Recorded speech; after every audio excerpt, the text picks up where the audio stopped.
नमस्कार दोस्तों, आज हम लोग सातवाहन वंश के इतिहास के बारे में जानेंगे।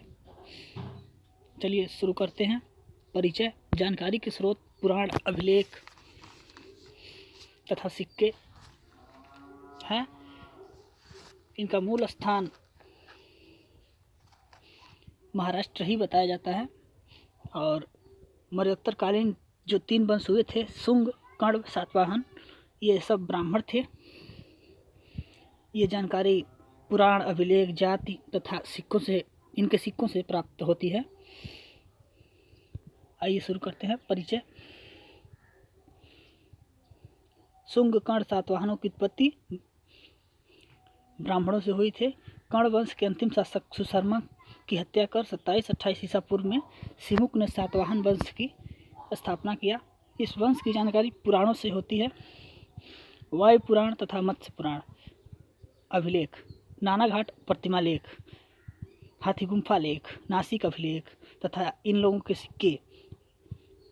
इतिहासकारों में मत है कि सातवाहन वंशी शासक अनार्य थे। सातवाहन वंश के राजाओं के नाम अनार्य जाति के नामों जैसा है, जैसे सिमुक, हाल इत्यादि। ये सब अनार्यों जैसा नाम है। सातवाहनों ने अपने माताओं के नाम के साथ नाम रखने की परंपरा जारी की थी। ये भी अनार्य का संकेत है इतिहासकारों के अनुसार। पुराणों में आंध्र सातवाहन कहा गया है तथा इनको आंध्रभृत्य भी कहा गया है। विद्वान आंध्र जाति बताते हैं। अभिलेखों में कहीं भी आंध्र शब्द का प्रयोग नहीं हुआ है। इनमें अंतर्जातीय विवाह भी हुआ होगा। चंद्रगुप्त मौर्य ने यूनानी विवाह किया था, यह तर्क दिया जाता है। सातवाहन आंध्र क्षेत्र में निवास करते थे। और मत्स्य पुराण में आर्य भी कहा गया है। नासिक अभिलेख से गौतमी पुत्र की तुलना राम, भीम से की गई है, अर्जुन से की गई है, केशव से की गई है। परंतु इस बात का खंडन किया गया है कि उनकी वीरता की तुलना यहाँ पर हुई है, न कि जात की। गौतमी पुत्र सातकर्णी की जो वीरता थी उसकी तुलना यहाँ पर हुई है, न कि उसकी जात की। वह जाति से ब्राह्मण था। ब्राह्मण होने का ये एक मत है। वैदिक आर्यों की तरह से यज्ञ आदि करते थे और सातकर्णी प्रथम ने 2 अश्वमेध यज्ञ भी किया था, राजसूय यज्ञ भी किया था। इन आदि कर्मकांडों के आधार पर इन्हें ब्राह्मण प्रमाणित किया जाता है। इनका मूल स्थान महाराष्ट्र। कुछ विद्वान इन्हें बरार के क्षेत्र का निवासी मानते हैं। महाराष्ट्र से कई साक्ष्य इस वंश से प्राप्त हुआ है। नासिक अभिलेख से नासिक, महाराष्ट्र, कार्ले, भाजा आदि गुफाएं भी महाराष्ट्र से प्राप्त हुई हैं। सातवाहन वंशी सिक्के, अभिलेख, गुफाएं महाराष्ट्र से प्राप्त हुआ। आगे चलकर शकों का आक्रमण महाराष्ट्र पर ही हुआ और उनका अधिकार हो गया। उदय। इनके उदय 27 ईसा पूर्व या 28 ईसा पूर्व में सिमुक ने इस वंश की स्थापना किया, कण्ववंशी शासक सुशर्मा की हत्या करके। वायु पुराण। सातवाहन वंशी शासकों ने 300 वर्ष तक शासन किया। वायु पुराण में और मत्स्य पुराण में भी अलग अलग मत दिया जाता है। सातवाहन वंशी शासकों ने 300 वर्ष तक शासन किया तथा 19 राजा हुए, परंतु 20 राजाओं का उल्लेख वायु पुराण में दिया जाता है। और मत्स्य पुराण में के अनुसार सातवाहन वंशी शासकों ने 450 वर्षों तक शासन किया और 30 राजा हुए, परंतु 19 राजाओं का ही उल्लेख किया गया है। वायु पुराण अधिक तर्कसंगत माना जाता है, जिसमें 300 वर्ष तक शासन किया और 19 राजा हुए। इस बात को स्वीकार किया गया है। कण्ववंशी शासकों का शासनकाल 72 ईसा पूर्व से 27 BC ईसा पूर्व तक माना जाता है। सातवाहन वंशी शासकों की राजधानी प्रतिष्ठान पैठण महाराष्ट्र में गोदावरी नदी के तट पर स्थित है। इसको राजधानी सातकर्णी प्रथम ने बनाई थी। सिमुक कण्ववंशी शासक। आइए सिमुक को शुरू करते हैं। पहला नंबर राजा है इस वंश का। कण्ववंशी अंतिम शासक सुशर्मा की हत्या करके सिमुक ने सातवाहन वंश की स्थापना की, नींव रखी। इसकी जानकारी पुराणों से मिलती है। पुराणों में सिमुक को सिप्रक, सिसुक व सिंधुक भी कहा गया है। इसके बाद का शासक है कृष्ण कान्ह। सिमुक का भाई था। सातवाहनों की सत्ता को नासिक तक फैला दिया। नासिक में इसके समय एक गुफा बनी थी। ये उतना महत्वपूर्ण नहीं है। अगला शासक देखते हैं, सातकर्णी प्रथम। सातकर्णी प्रथम इसे वास्तविक संस्थापक माना जाता है। पुराणों में इसे कृष्ण का पुत्र बताया गया है। नानाघाट अभिलेख में सिमुक का पुत्र बताया गया है। अधिकांश अधिकार सिमुक को ही इस सातकर्णी प्रथम का पिता मानते हैं। ये शक्तिशाली शासक था। इसने 2 अश्वमेध यज्ञ तथा एक राजसूय यज्ञ भी किया। सातकर्णी प्रथम ने सम्राट दक्षिणाधिपति एवं अप्रतिहत चक्र की उपाधि धारण किया। पेरिप्लस ऑफ एरिथ्रियन सी में इसे एल्डर सोरागोनस कहा गया है। पेरिप्लस ऑफ एरिथ्रियन सी में एल्डर सोगोरानस कहा गया है। भारत के संबंध में सातवाहनों के विषय में जानकारी मिलती है पेरिप्लस ऑफ एरिथ्रियन सी से। इसके किसी लेखक के बारे में अभी तक जानकारी नहीं मिली है। पेरिप्लस ऑफ एरिथ्रियन एक ग्रंथ है। इसी से पता चलता है कि सोपारा और कल्याण अंतर्राष्ट्रीय व्यापार के केंद्र थे इस समय, सातवाहन काल के समय। सातकर्णी प्रथम के सिक्के श्रीसात नामधारी सिक्के थे। श्रीसात नाम से उसने ये सिक्के चलवाए थे। से पता चलता है कि मालवा पर उसका अधिकार था। मालव शैली की गोल मुद्राएं उसने उत्कीर्ण कराई थी। इसी श्रीसात नामधारी सिक्के से पता चलता है। नागनिका का नासिक अभिलेख के अनुसार सातकर्णी प्रथम की पत्नी थी नागनिका, जिसके नाम से रजत मुद्रा चलवाया था। इसके पुत्र का नाम वेदश्री एवं शक्तिश्री के बाद सातकर्णी प्रथम के बाद अल्पवयस्क थे। नागनिका ने उनकी संरक्षिका के रूप में सातवाहन का संचालित किया था। सातवाहन इतिहास का अंधयुग। पुराणों के अनुसार अपीलक, कुंतल तथा हाल इस समय के राजा हुए। ये उतने शक्तिशाली नहीं थे। अपीलक तांबे का सिक्का मध्य प्रदेश से प्राप्त हुआ है। अपीलक का कुंतल सातकर्णी वात्स्यायन कामसूत्र में इसका उल्लेख किया गया है कि यह सातवाहन वंश का सातकर्णी के बाद का राजा था। तथा हाल भी एक राजा हुआ था सातवाहन वंश में। शांति के काल में महान शासक एवं कवि भी था।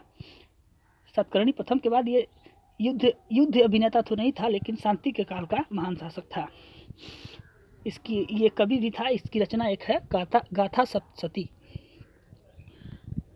हाल के दरबार में बहुत बड़े बड़े विद्वान भी रहते थे। इनके राज्यसभा में गुढ़ाढ्य, जिनकी रचना है बृहत कथा। हाल के विद्वान में दूसरे विद्वान थे सर्ववर्मन, जिनकी रचना है तंत्र। संस्कृत व्याकरण की रचना है ये तंत्र। अगला शासक देखते हैं, गौतमीपुत्र सातकर्णी। सातवाहन वंश का 23वां राजा था। पिता श्री स्वाति, माता गौतमी बलश्री। इसके 3 अभिलेख, 2 नासिक से तथा एक कारले से। नासिक पहला अभिलेख उसके शासनकाल के 18वें तथा दूसरा 24वें वर्ष का है। कारले का लेख भी 18वें वर्ष का ही है। उसके कुछ सिक्के भी मिले हैं। उसकी माता के बलश्री द्वारा नासिक प्रशस्ति तथा उसके पुत्र पुलमावी के नासिक गुहालेख में सूचना मिलती है। छहरातों पर विजय प्राप्त किया था उसने। शक नरेश नहपान तथा इसके दामाद उसव दत्त की हत्या गौतमीपुर सातकर्णी की थी। यह सब जानकारियाँ पुलमावी के नासिक गुहालेख से मिलती है तथा उसकी माता बलश्री के नासिक प्रशस्ति में भी यह जानकारी मिलती है। उसे बेड़ा कटक स्वामी कहा जाता है, इस अर्थात बेन गंगा के प्रदेशों को जीतने वाला कहते हैं। कारले के भिक्षुओं को करजक नामक ग्राम इसने दान में दिया था और वहीं पर एक स्थान था जोगल थम्बी मुद्राभांड, जो कि नहपान के समय में उसका कोषागार हुआ करता था। जोगल थम्बी मुद्राभांड में 13,250 मुद्राएं, जिनमें 2/3 से अधिक नहपान की मुद्राएं गौतमीपुत्र सातकर्णी द्वारा पुनरांकित कराई गई थी। इनमें से इनके मुख्य भाग पर चैत्र तथा मुद्रा लेख रत्रो गौतमीपुत्रस तथा ब्राह्मी और खरोष्ठी लिपि में नहपान के मुद्रा लेख के अंश मिलते हैं। पृष्ठ भाग पर उज्जैन चिन्ह है तथा यूनानी में नहपान का लेख उत्कीर्ण है। पुलमावी के नासिक गुहालेख में कहा गया है, खखरात वस निर विशेष करसक पहलव एवं निषूदनस सातवाहन कुलस यस पतितापन करस।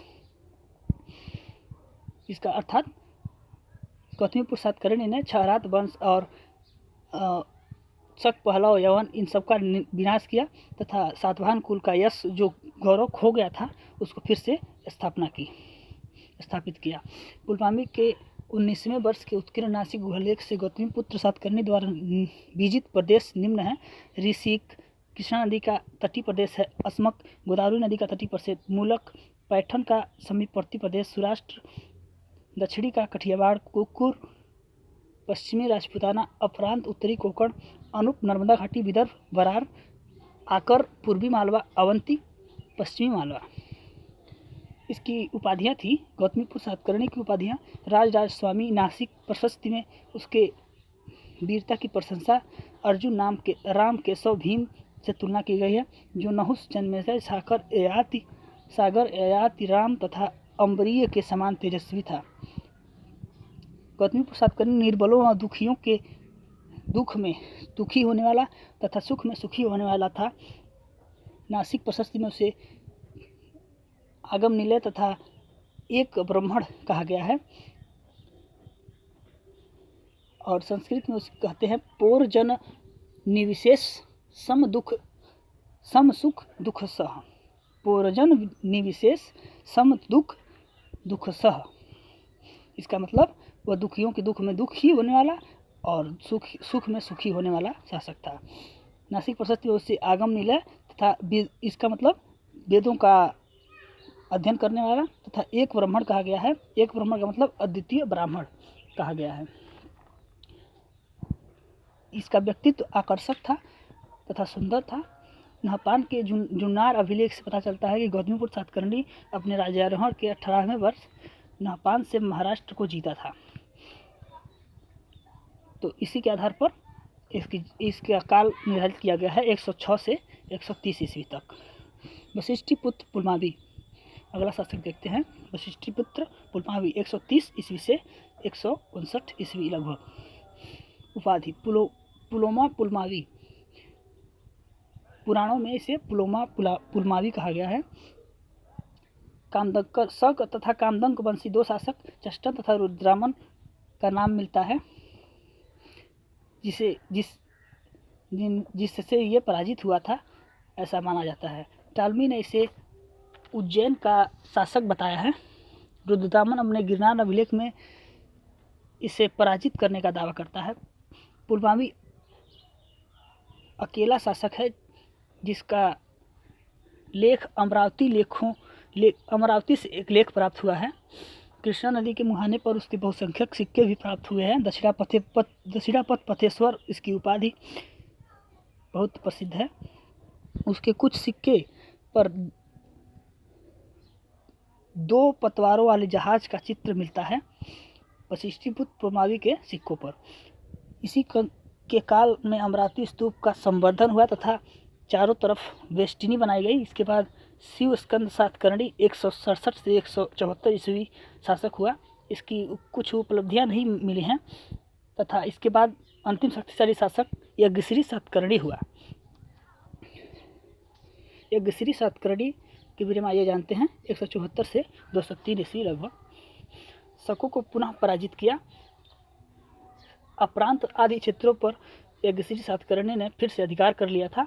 आंध्र प्रदेश के उसके शासनकाल के 27वें वर्ष एक लेख मिलता है जिससे पता चलता है कि उसने पूर्वी तथा पश्चिमी दक्कन पर शासन किया तथा नासिक तथा कन्हेरी से उसके क्रमशः 7वें तथा 16वें वर्ष के अभिलेख भी मिले हैं।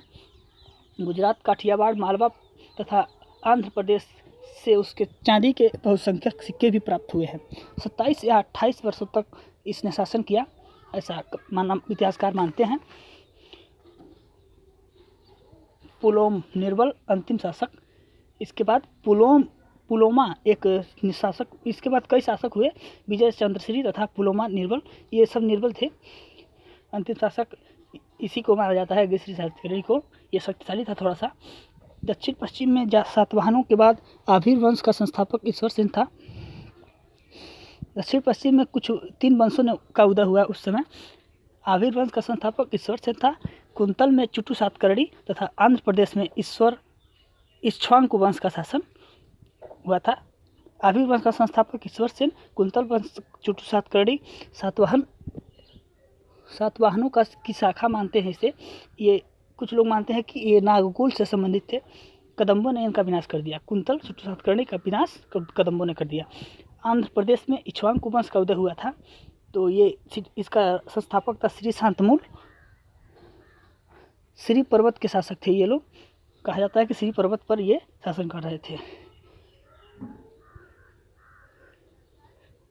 3वीं शताब्दी के मध्य तक सातवाहन साम्राज्य पूर्ण रूप से छिन्न भिन्न हो गया। इन लोगों के बाद ये समाप्त हो गया। तो जो भी जानकारी इसमें दी गई है, अगर आपको पसंद आई हो तो लाइक, सब्सक्राइब और शेयर करें। धन्यवाद।